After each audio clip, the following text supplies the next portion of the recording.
Assalamualaikum warahmatullahi wabarakatuh. Perkenalkan, nama saya Laura Juita dari kelas Perbankan Syariah IAIN Surakarta, Fakultas Ekonomi Bisnis Islam dengan NIM 205231204. Oke, pada kali ini saya akan menyampaikan materi usul fiqh di mana tentang biografi dua imam mazhab besar, yaitu Imam Malik serta Imam Syafi'i. Oke, kita langsung masuk saja pada materinya. Nama lengkap Imam Malik adalah Abu Abdullah Malik bin Anas al-Ashabi al-Arabi bin Malik bin Abu Amir bin Haris. Imam Malik adalah imam kedua dari 4 imam mazhab yang terkenal dalam Islam karena pengikutnya yang cukup banyak. Ia dilahirkan di kota Madinah, suatu daerah di negeri Hijaz pada tahun 93 Hijriah atau setara dengan 713 Masehi. Beliau wafat pada hari Ahad 10 Rabiul Awal 179 Hijriah atau 798 Masehi di Madinah. Beliau wafat pada masa pemerintahan Abbasiyah di bawah kekuasaan Khalifah Harun ar-Rasyid. Pada usia belasan tahun, Imam Malik sudah mulai menuntut ilmu fikih serta hadis. Ketika berusia 21 tahun, beliau memulai mengajar dan berfatwa. Beliau berguru pada ulama terkenal, di antaranya Nafi, Sa'id al-Makburi, Amin bin Abdullah bin Zubair, Ibnu al-Munkadir, Az-Zuhri, Abdullah bin Dinar, dan sederet ulama besar lainnya. Imam Malik mempelajari bermacam-macam bidang ilmu pengetahuan, seperti ilmu hadis, al-arad, ala ahli fatwa-fatwa dari sahabat, dan ilmu fikih al-arayuf atau pikir.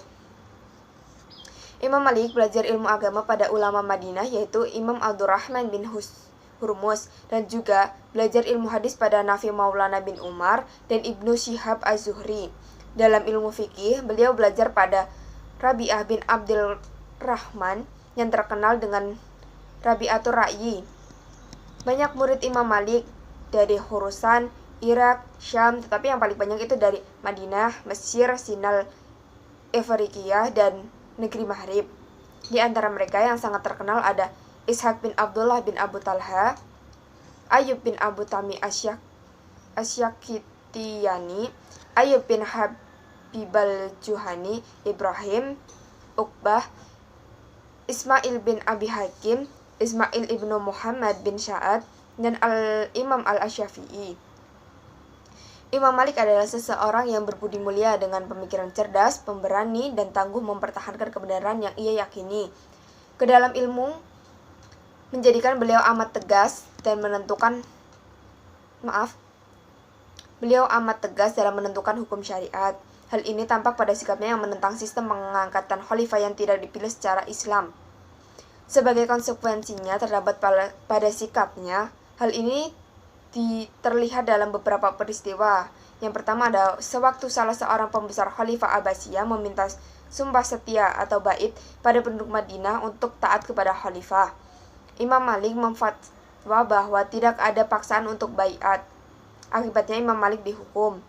Demikian juga ketika ia menyatakan bahwa kawin mut'ah hukumnya haram, maka ia dihukum oleh aparat Khalifah Abbasiyah. Ketika Khalifah Harun ar-Rasyid berziarah ke makam Nabi Muhammad SAW, yang tepatnya di Madinah, Khalifah meminta Imam Malik untuk berkunjung kepadanya dalam urusan agama. Tetapi Imam Malik menolak. Imam Malik ketika itu mengatakan, kalau Khalifah Harun ar-Rasyid memerlukan saya, maka Khalifah harus datang ke rumah saya. Akhirnya Khalifah mau datang ke rumah Imam Malik. Dalam sumber lain diceritakan ketika Harun ar-Rasyid menunaikan haji, dia meminta Imam Malik untuk membawa kitab Al-Mutwah untuk dibaca di depannya, namun Imam Malik menolak perintah itu. Adapun metode ijtihad yang digunakan Imam Malik, yang pertama dari Al-Quran, yang kedua dari Sunnah Rasul yang beliau pandang itu sah, yang ketiga dari ijma para ulama di Madinah, yang keempat ada qiyas, yaitu menyatukan sesuatu dengan satu yang lainnya dalam hukum karena adanya sebab atau berkaitan antara keduanya. Yang kelima ada itsar ahli Madinah, ada yang memiliki beberapa tingkatan. Yang pertama ada kesepakatan ahli Madinah, yang adalah amalan ahli Madinah itu dijadikan pendukung atau pentajrid atas dua dalil yang saling bertentangan. Yang ketiga adalah amalan ahli Madinah sesudah masa keutamaan yang menyaksikan amalan Nabi Shallallahu Alaihi Wasallam. Yang keempat ada maslahah al-mursalah yang dapat dipahami melalui dua arti, yaitu yang pertama, maslahah mursalah adalah sesuatu yang tidak ada nas hukumnya dalam Al-Quran maupun hadis. Yang kedua ada maslahah mursalah adalah sesuatu yang baik menurut akal. Yang ketujuh ada fatwa sahabat. Yang dimaksud dengan sahabat di sini adalah sahabat besar yang pengetahuan mereka terhadap suatu masalah itu didasarkan pada an-naqli. Ini berarti yang dimaksud dengan fatwa sahabat itu adalah berwujud hadis yang diwajib diamalkan. Yang kedelapan ada khabar ahad dan qiyas. Imam Malik tidak mengakui khabar ahad sebagai sesuatu yang datang dari Rasulullah. Jika khabar ahad itu bertentangan dengan sesuatu yang sudah dikenal oleh masyarakat Madinah, sekalipun hanya dari hasil istinbat, kecuali khabar ahad itu dikuatkan oleh dalil-dalil yang sifatnya qat'i. Istilah istihsan. Dengan digunakan istihsan dalam mazhab Maliki, maka di antara imam 4 mazhab yang memegang istihsan sebagai sumber hukum adalah Imam Abu Hanafi dan Imam Malik. Yang ke-10 ada sad dalil. Imam Malik menggunakan sad al-dalil sebagai landasan dalam menetapkan hukum. Yang ke-11 ada istishab. Yang ke-12 ada syaru man qablana menurut Abdul Wahab Khalaf. Karya-karya Imam Malik, yang pertama ada Al-Muwatta, yang kedua kitab Akadiyah, yang ketiga kitab Nujum, Hisab Mahdhar al-Zaman, Manazil al-Qamar, yang keempat kitab Manasik, yang kelima kitab Tafsir li Gharib al-Quran, yang keenam ada Ahkam al-Quran, yang ketujuh ada Mudawada al-Qurban, yang delapan ada Tafsir al-Quran, yang kesembilan ada kitab Masa Islam, yang ke-10 ada Risalah Ibnu Matruf Ghassan, yang ke-11 ada Risalah al-Islam ila al-Lais. Berikutnya kita masuk pada Imam Hanafi. Nama lengkap Imam Hanafi dari Imam Asy-Syafi'i adalah Muhammad bin Idris bin Al-Abbas bin Utsman bin Syafi'i bin Asabil bin Ubadi bin Abdul Yazid bin Hashim bin Al-Muttahib bin Abdi Manaf. Keluarga dekat Rasulullah dengan putra pamannya. Imam Syafi'i merupakan pencetus atau pelopor tentang ilmu usul fiqh. Beliau merupakan orang pertama yang menyusun sebuah buku usul fiqh yang dikenal dengan Ar-Risalah, yang dibuat sebagai disiplin ilmu atau pedoman untuk para peminat hukum Islam. Tujuannya agar tidak ada terjadinya kesalahan dalam pengertian syariat dalam Al-Quran dan hadis, serta agar penganut agama Islam yang bukan berasal dari bangsa Arab dapat memahami isi dari Al-Quran dan hadis. Maka dibutuhkannya kaidah-kaidah peraturan-peraturan yang kemudian dinamakan usul fiqh tersebut. Imam Syafi'i lahir di Gaza, Palestina tahun 150 Hijriah atau 767 Masehi. Imam Syafi'i hidup pada zaman atau masa Khalifah Harun al-Rasyid al-Amin al-Makmum dari dinasti Abbasiyah. Beliau dibesarkan dalam keluarga miskin. Ayahnya wafat di usia beliau pada saat beliau berusia 2 tahun dan segera dibawa ibunya ke Mekah. Sejak kecil ia dikenal cerdas, kuat hafalannya dan gigih menuntut ilmu. Menjelang usia 9 tahun ia telah hafal 30 juz Al-Quran dan 10 tahun ia telah menguasai permasalahan Arab dengan baik. Ketika di Mekah, ia belajar ilmu fikih kepada Mufti Mekah Muslim Khalid al-Zanji dan ilmu hadis kepada Sufyan bin Uwainah Muslim bin Khalid az-Zanji. Pada usia 20 tahun Imam Syafi'i pergi ke Madinah belajar kepada Imam Malik. Dia membaca sendiri kitab Al-Mutwah di depan Imam Malik bin Anas dengan hafalan sehingga Imam Malik pun kagum terhadap bacaan dan kemauannya. Pada tahun 195 Hijriah, beliau pergi ke Badah dan belajar kepada Muhammad bin Al-Hasan al-Syaibani, murid Abu Hanifah. Selama 2 tahun setelah itu, beliau kembali ke Mekah dan kembali lagi ke Badah dan menetap di sana beberapa bulan. Kemudian pada tahun itu ia pergi ke Mesir dan menetap di sana sampai wafat tanggal 29 Rajab tahun 204 Hijriah. Oleh sebab itu, pada diri Imam Syafi'i terdapat pengetahuan fikih ashab al-Haris dari Imam Malik dan fikih ashab al-Ari dari Abu Hanafiyah. Periode fikih Imam Syafi'i di dalam buku karangan Dr. Muhammad Ibrahim Al-Fayyuni tahun 2019 yang berjudul Imam Syafi'i Pelopor Fikih dan Sastra, dijelaskan periode fikih Imam Syafi'i sebagai berikut.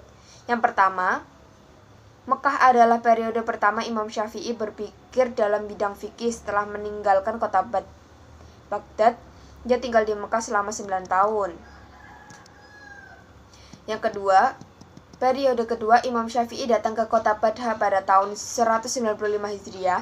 Dia tinggal di sana kurang lebih 3 tahun. Pada masa ini Imam Syafi'i mulai mengeksplorasi berbagai pendapat ahli fikih yang sesama dengannya, pendapat dari para sahabat dan tabi'in.